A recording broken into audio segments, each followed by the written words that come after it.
So, I'll be there for sure. Don't worry. I'll miss that bam, bam, bam, bam, bam. It's not an easy road. How many see the glamour and the glitter, so them think I better rose. Me say, who feels it knows? Woo, woo, woo, woo. Lord, help me sustain these blows. I cry. It's not an easy road. How many see the glamour and the glitter, so them think I better rose. Me say, who feels it knows? Woo, woo, woo, woo. Lord, help me sustain. Why? From the minute of birth to enter this world, obstacle there in your way to overcome first. Throughout every day, they seem to get worse. Oh my God, cast away this curse. Everybody are trying to make every end meet you anywhere that they endeavor. Lord God, you see, no matter what the world may say out the street, most of it so I won't accept defeat. Now I'm weary, tired and dreary. God no time to rest your mental load. It's not an easy road. How many see the glamour and the glitter, so them think I better rose. Me say, who feels it knows. Ooh, Lord, help me Set for sustain what I these go on. blows. I cry, it's not an easy road. How many see the glamour and the glitter, so them think I better rose. Me say, who feels it knows. As always, when you jump on, if you could share this one, that would be great. I always want these discussions to reach far and wide, right? And of course, there's always the audio check. So, a thumbs up, a like, a heart, something.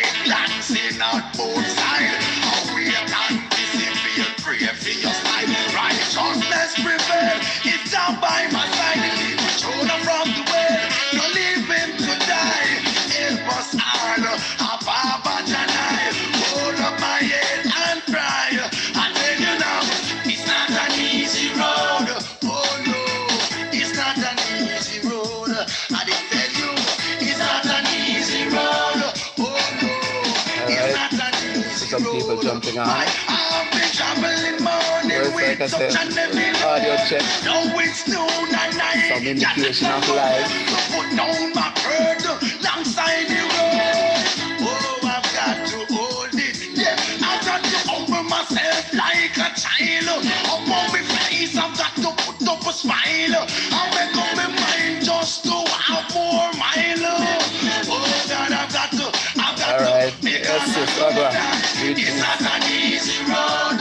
I'm in this I'm a glitter, so they think I better rose. Me say, who feels it knows. Ooh, Lord, help me sustain these blows. Once more, it's not an easy road. I'm in this I'm a glitter, so they think I better rose. Me say, who feels it knows.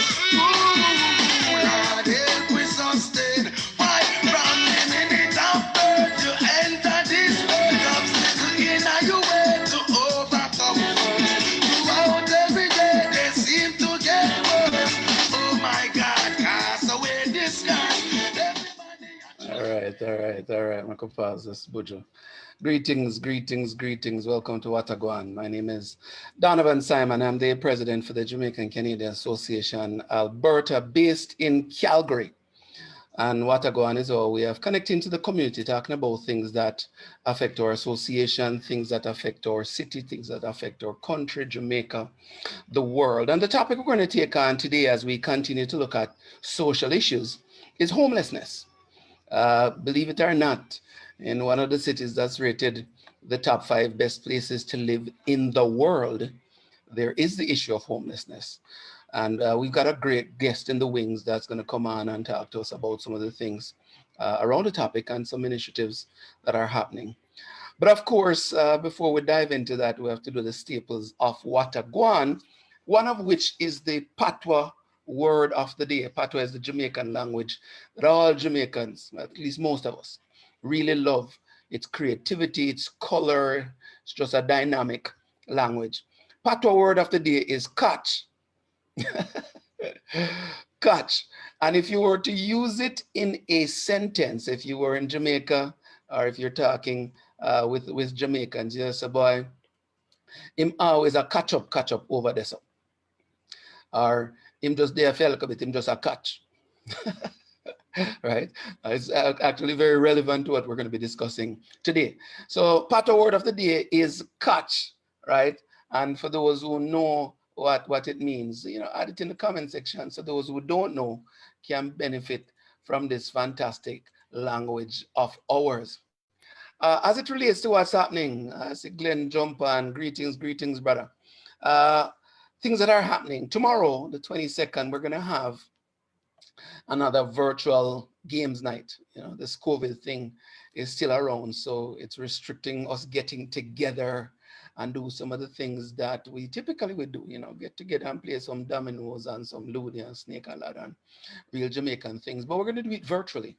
So we're going to jump on Zoom starting at 7 o'clock tomorrow evening, and we're going to have another family games night. It's fun for the entire family. So adults, kids, everybody, jump on. Let's have some fun. Next Saturday, the 29th, we're going to have our regular monthly meeting, again, via Zoom. The information is going to be in our weekly newsletter. It's going to be on our website. So if you're interested in being a part of either of these activities, check the newsletter, check our social media as well, and you'll get the information. Of course, we're always inviting you to participate in the Getting Your Affairs in Order webinar. It's something that I find very useful and I continue to promote. It's going to be on the 27th of May, 7 p.m. to register. Jump on the Getting Your Affairs in Order page on either Facebook or Instagram, and you can join. As it relates to scholarships, we really want to talk about scholarships. It's that time of year when lots of students are looking to prepare for getting back into school next year. The JCA is offering some scholarships this year. Jump on our website, jcalberta.com. But more importantly, I'm asking you to share this information. If you know somebody who is in a tertiary institution here in Alberta, or well, not necessarily here in Alberta, but they have an Alberta address, uh, ask them to jump on and apply for the scholarships, right? We're already getting some applications. The deadline is the 30th of June. Please ensure that we share this information so members of our community can benefit from these scholarships. There are also some additional scholarships available from the Calgary Black Chambers, and we've been sharing this information. The goal is that we optimize this level of support, right? If scholarships are out there offering to assist students as they go through their education, we think it's something that they should tap into, right? I want to see more of our youngsters where education is the path that they take, get support through these different scholarships. So please share the word, right? So that others can benefit, even if you're not into it or if it's not your thing, right? Uh, what else? Oh, Helping Hands. We continue to promote our Helping Hands program, your way of supporting our initiative, the building program. You can get your logo on the wall. I think we're getting our first set next week, so we'll start populating the wall. I'm pretty excited about that, and we'll share some pictures, even though we're not yet open, right? When you support the Helping Hands program, in addition to getting your donor hand or your hand on the donor wall, you get our logo on our website. There's a social media feature element. There is the promotion on Wataguan and a lot more, right? So help us through this program, right, to support this building, but also the library. We've got a resource room and a library, and part of what we want to do is build the single largest collection of Jamaican and Afro-Caribbean books in Canada. Yes, that's what I said. The single largest collection of Afro-Caribbean books in Canada. So if you have a book, if you know somebody who has written a book, a Jamaican, somebody Afro-Caribbean, ask them to donate a book to our cause, because it will add to help us to achieve that goal of being that single largest source of books. To get in touch with us, as always, there's our website. Jump on our Facebook page or Instagram handle. You can call us and leave a message. Of course, you can email us. There are a number of different ways to get in touch with us, right? And we want to hear from you. right? We want to spread the word. For those who are on, well, of course, you're on Facebook. As you may notice, we're looking for some help for Watagoan. Watagoan needs some help, and we have put out a posting for a part-time producer to help us take the message and to take some of these discussions even further. We think they're useful conversations. We think there's some great information coming out through this program, and we need some help to make it happen. For those who are joining late, Patois word of the day is catch, right? And for those who understand what catch means, put it in the comment section. Like I said, today we're going to be talking about homelessness. It's something that you think would in a city with wealth and the quality of life that Calgary provides, you might think it's not something that happens here. But guess what? It does. And we're going to talk about it with Julie Sharp from the James House. But before we do that, I'm going to run a little bit of a video, right? So give me a second here. Let me cue it up because it gives us a bit of perspective on what the program is, but maybe more importantly, what is happening in this very city of ours, right? So hold on, let me share this one because it's really important that we understand that this thing is serious as it happens in our own backyard. Here we go. Calgary, on any given night, there are nearly 3,000 people experiencing homelessness, and the James House will offer 27 new homes to vulnerable Calgarians. In the design of James House, we took many things into consideration. It offers accessible suites for those with mobility issues, an office space for McMahon, the service provider, to provide support to our residents, as well as many common areas where residents can come together and build community. When our residents are housed with supports, they can start to work towards their future. Our goal at McMahon is to work ourselves out of a job. The program at the James House is very special. It's an opportunity to integrate a natural supports approach with case management to help people develop the life skills and transition to permanent housing. Connection is critical. Connection for individuals are critical because we know that isolation may be lethal. And when people are connected to community and others, they know they have that stability. You know, what comes to mind for me is I think CHF has this unique role in that we steer the fight against homelessness, but we don't steer it alone. We steer it with provincial government, with federal government, with community agencies, with philanthropists, which speaks to the fact homelessness can't be solved by one organization. We're part of steering this fight, but we're fighting it together with everybody. Home is a supportive environment. Home is where security is. It's the base where everything starts. Home is dignity. Home is connection. To the new residents of the James House, I hope your new home means that you have the life you have always wanted and deserve.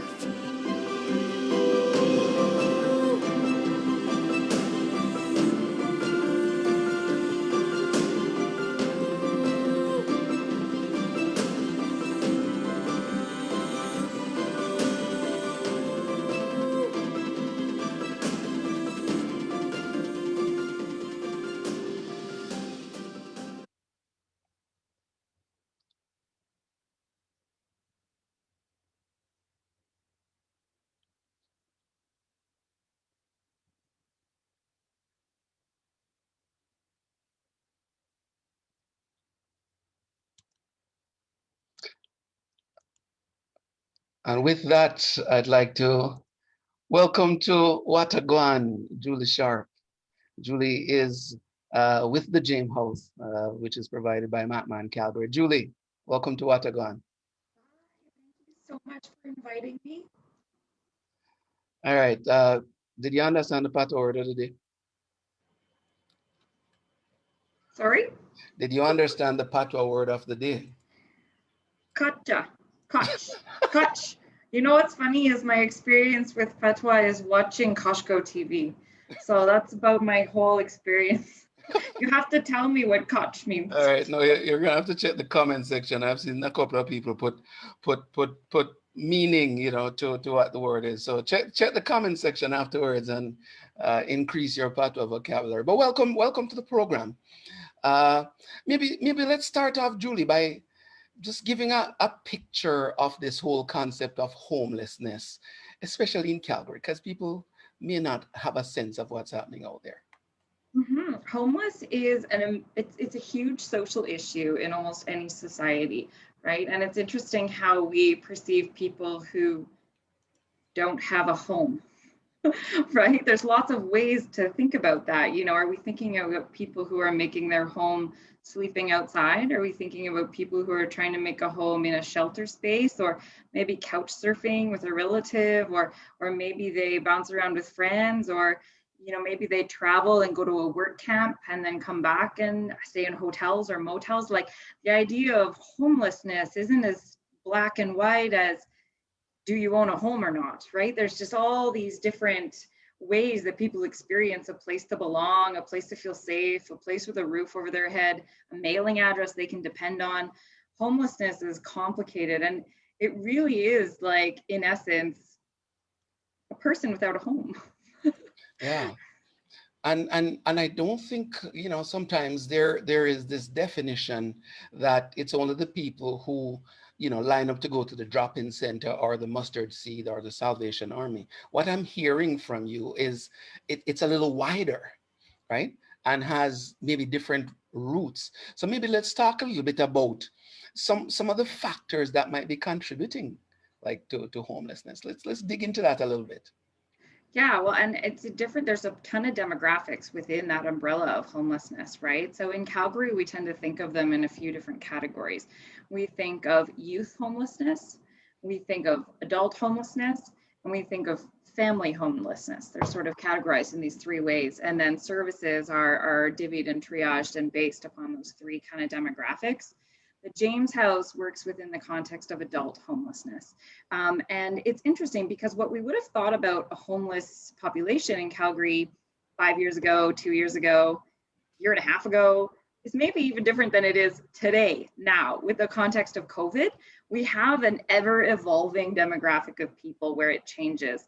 So some patterns that we see at the James House since we opened in November, which was not that long ago, but it was in the middle of COVID, is that, you know, people coming here, some of them have suffered workplace injury, workplace layoff, injuries that prevent them from working, disability, or, you know, their industry has closed up shop. Yeah. And so, you know, how many paychecks is someone away from not being able to afford their rent? Right. You know, and if you can't afford your rent, you know, and you don't have a buddy's couch to crash on or a family member that'll take you until you get back on your feet, where do you go? Right. You turn to these systems that are designed to support as a safety net to catch you. But then what often happens to these individuals is once you don't have somewhere where your mail can be forwarded, you no longer qualify for your benefits. Right. You know, it's interesting that you raise that, and, you know, I will continue. As I was watching a webinar this week with Tony Robbins, and I think lots of people know of Tony Robbins, you know, world renowned, you know, motivational speaker, transformational coach, etc. But at 18 years old, he was homeless, living in his car in California, and he says he goes to the bank and they ask him for an address. Right, and he gave them the name of a street, and the bank manager says that's a business district, nobody lives there. But he says, no, I have an arrangement with the postman. He delivers my mail behind the 7-Eleven, right? So, you know, just to talk about something like having somewhere to receive your mail is something that we might not even consider for all these people who are affected by homelessness. Now, let's dive a little into the James House, the concept, because it is not what I'd call the typical solution to homelessness. So let's talk a little bit about the concept. Oh, I can talk about this concept. How much time you got? So the James House is a pilot project. It's one of a kind. There is no other program like it in Western Canada. We are categorized as a place-based program, which means we have a building. So people live here in the building. It's place-based.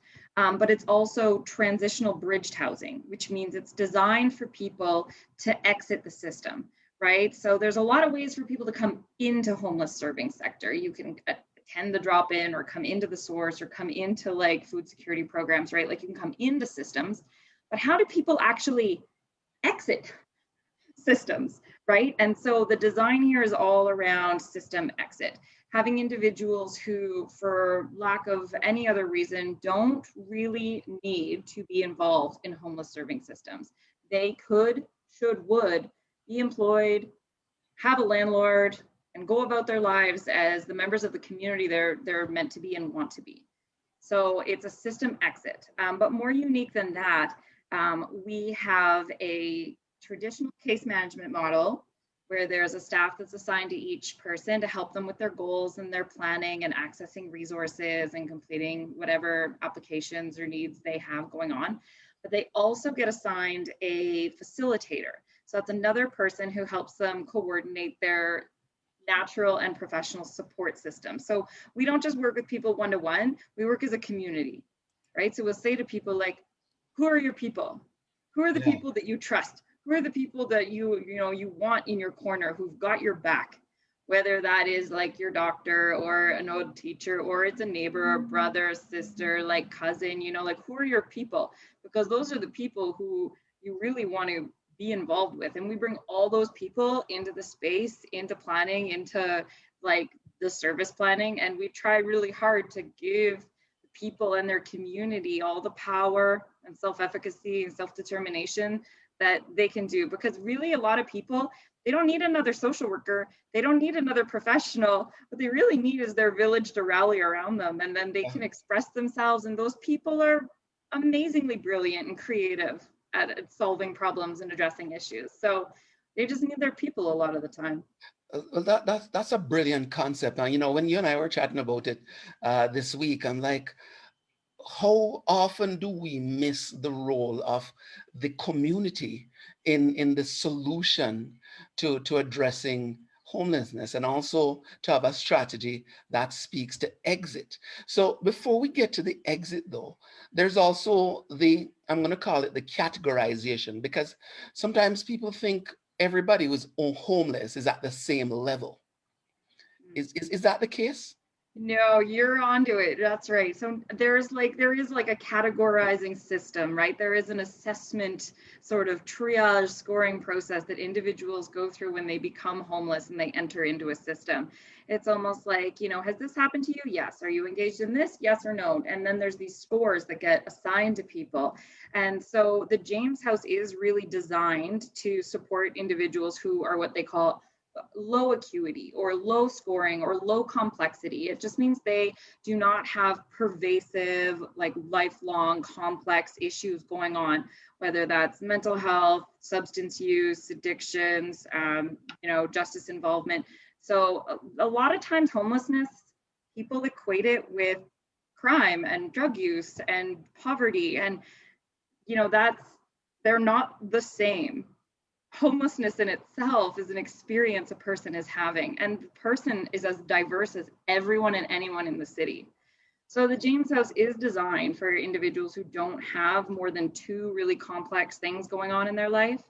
We're a harm reduction building. We have opportunity here for employability, or if people are not ready to able market into the market, we have supports for disability. We have accommodating programs and things like this, but it's really targeted to those individuals who do not have like complex lifelong challenges. Yeah, and it's part of the mix of solutions that's available, and even though I know you don't speak on behalf of some of these other agencies, let's kind of just get people to understand that there are other solutions out there, right?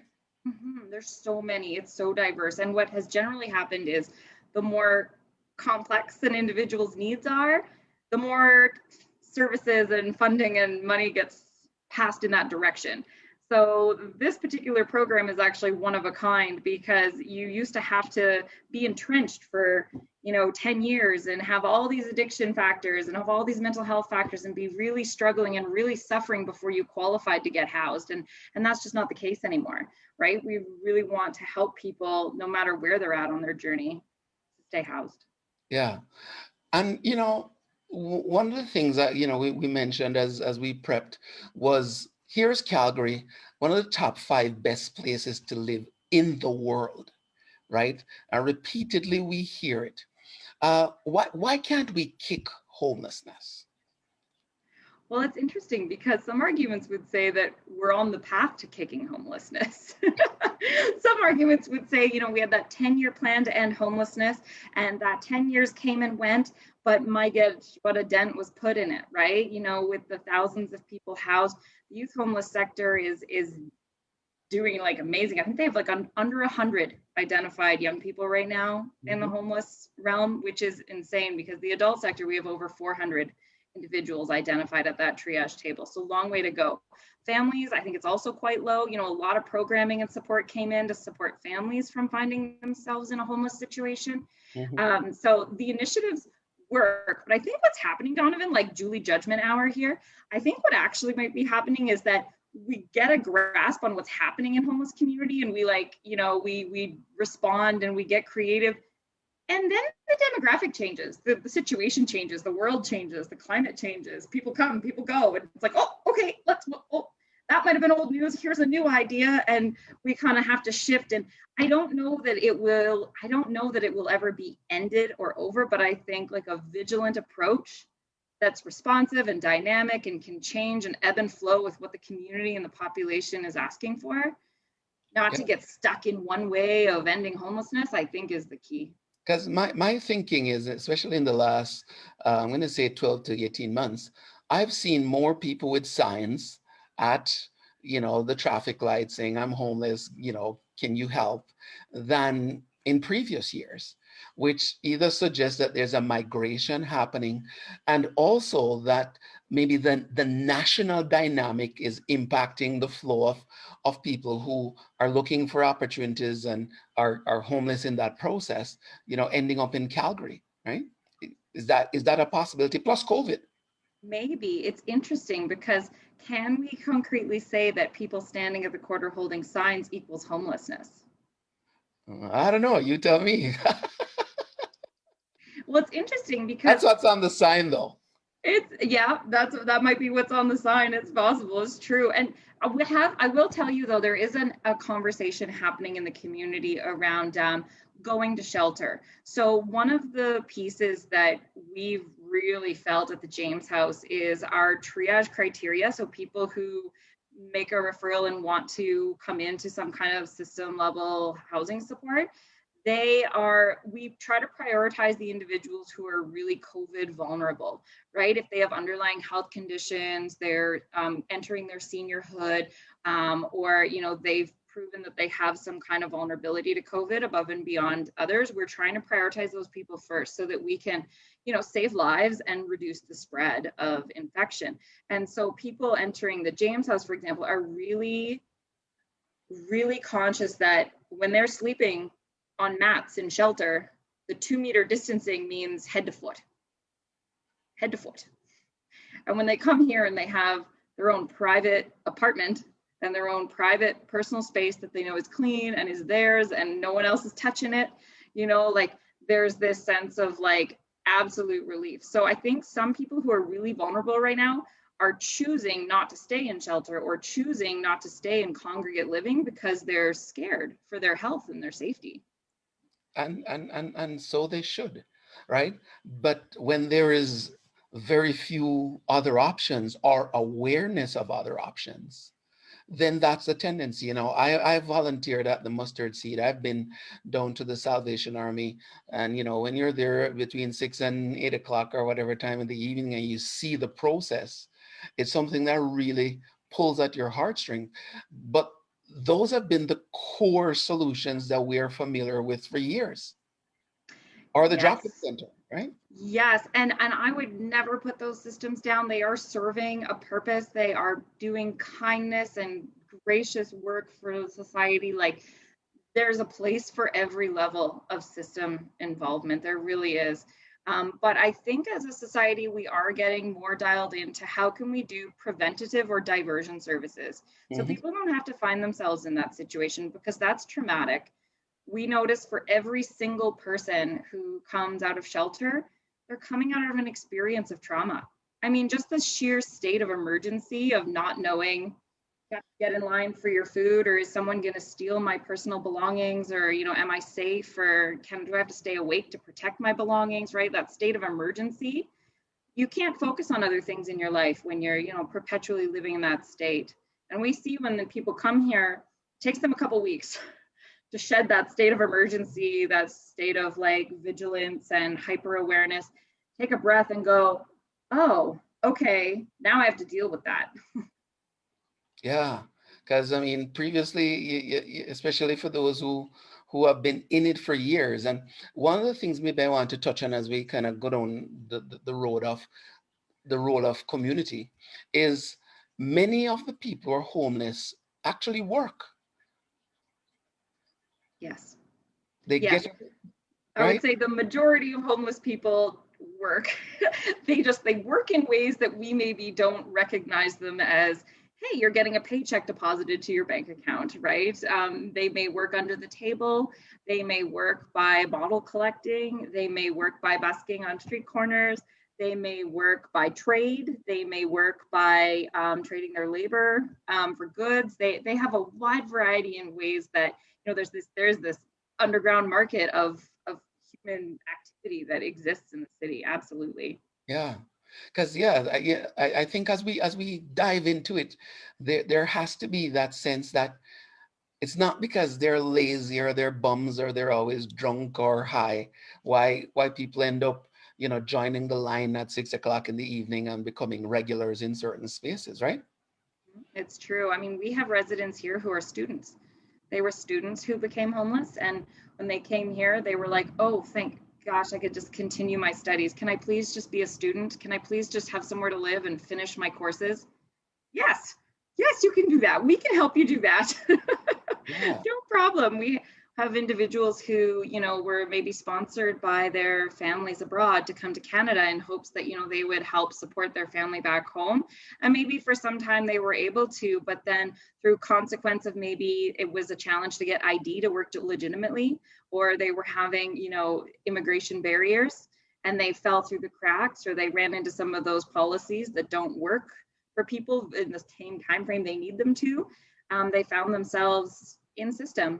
And now we're like, okay, well, let's get that citizen paperwork back so you can get your ID. Let's reinstate that security bond certificate that you have, that you're trained in your country for. Like, let's get that traction so people don't have to be suffering here by consequence of a system that let them fall through.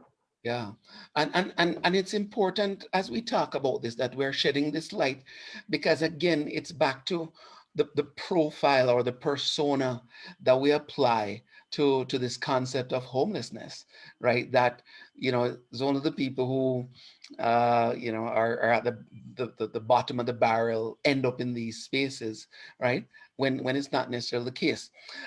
Social organizations, you know, the churches, community organizations like ours, what is our role and what can we do as part of this whole process and solution?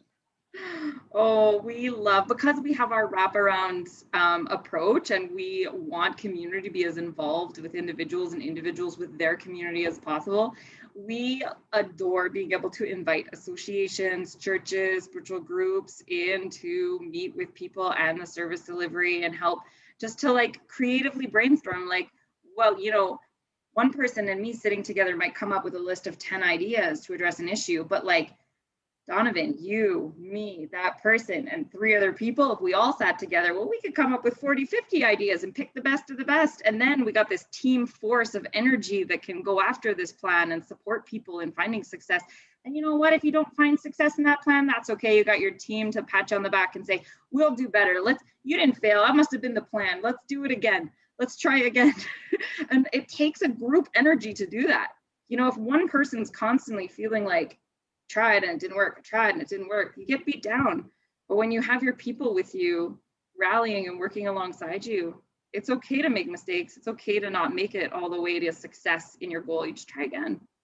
Yeah, and you know, as I talk about that, let's kind of just for a minute look at what's happening in terms of who are these homeless people? Are they, you know, old people, young people, Black people, brown, like who is in that mix? All the people, Donovan, all the people are in the mix for sure. We have such a wide diversity of individuals. We have demographics in the building that we didn't anticipate or we were surprised by, and we're happy to have them. Individuals who are well into their seniorhood, who maybe could be with senior care supports, young people who, you know, just like came fresh off of working up north and just didn't have something to come back to. We have individuals who came from overseas from their families. We have people who, you know, have been born and raised in Calgary on ranches their whole lives. Like, you know, it's amazing the demographics that are here. And I think it's important that people understand that, right? That it's not, should I say, confined to anybody. It happens, right? And not necessarily by choice either. No. It's a circumstance that happens. All right, we're almost at wrap up time, but let's, if there were one or two key messages that you'd want anybody watching this video to take away, about the James House and also about this whole issue of homelessness, what are those things, Julie? So 2 points. The first about the people that we meet. The people that we meet, they are beautiful, wonderful, unique individuals with lifetimes of stories and lifetimes of knowledge, and all they seem to want to do is give back to their communities. I adore meeting all of these people, and they really they are just people who have given their hearts to the world and are suffering right now and looking for the heart to be given back to them. That is really what they're at. You know, they've lost their partners or their children or their jobs, and they are at their lowest points, and they just want for us to see them, recognize their struggle, and help if we can. It's really very simple to them. Yeah. And for the James House, my heart and my hope at this new program is that we don't become like a cog in a system, you know, that we are able to center our services around those who are experiencing different experiences. We've tried some really amazing things, like all the furniture that we furnish our suites with. People take those when they go with them. Everything that's not attached to the floor, you take it. That's your startup now. It's your stuff. You use it, we'll buy new stuff. You know, every penny they pay in rent, because they do pay 30% of their income once they come in here to rent, but every penny goes back to them when they move out successfully as their damage deposit, their first month's rent, whatever they need. They can dip into it if they need it ahead of time for like work boots or a new cell phone or whatever they need. Connectivity is a basic need. Internet, phone, you cannot survive in modern society without connectivity. So we provide laptops and cell phones, and access to Wi-Fi is all included. You know, like, we just have to imagine housing with like dignity in the way we would want it, in the way anyone would want it, and people will be successful. This program's only 10 months. And people aren't spending 10 months. So far, they're spending 3 to 5 months. Yeah. People don't want to be in a homeless serving system. They want their own space. They want their communities. Yeah. Julie, this has been absolutely eye-opening, but fascinating. And, you know, it grips my heart because, you know, I see it from time to time, and as we dive into topics like these. Thanks for coming on to share with us on Wattaguan. We wish the James House all the best, and if there's anything the JCAA can do as part of that solution, you know where to find me, and you know where to find us to support it. I'll go get ya. All right, take care. Folks, this has been an awesome discussion as we look at other social issues. And, you know, Julie said one thing at the start, which I think resonates, is we could be 1 or 2 paychecks from being homeless. You never know, right? You never know. And therefore, anything that we can do as a community, as a society, let's reach out and contribute, because, you know, we're paying it forward in some cases. As always, we continue with Wattaguan. We're going to deal with another social issue next week, right? We want to look at internalized racism. You know, it's a time when we talk a lot about racism, anti-Black racism, anti-Asian racism. You know, there's all kinds going on. But we want to talk about internalized ones, right? Because sometimes those are things that affect us as a people, as a community. And then in June, we're going to get into health issues. We're going to have a number of specialists, doctors and others on the program talking about some of the ailments, some of the diseases that affect the Black community. On the 4th of June, we're going to talk about cancer. We're going to talk about diabetes. We're going to talk about fibroids. We're going to talk about natural remedies. June is all about health. How can we learn more and do better for ourselves? As always, we're going to ask you to promote the program, help people to learn from what we're learning, right? Like the page, share the show as we continue to do Watagwan. COVID is still out there. There are a number of people in our community. This week I heard of a few in our community who have been struggling on, still in ICU. So COVID is still out there, folks. Let's be careful. Let's be conscious, right? And be careful and be safe, for ourselves and our families. Until next week when we do it again, we're going to end with Buju. Walk good, stay safe. See ya. I got food and make them take it. So, I've been here for sure. Don't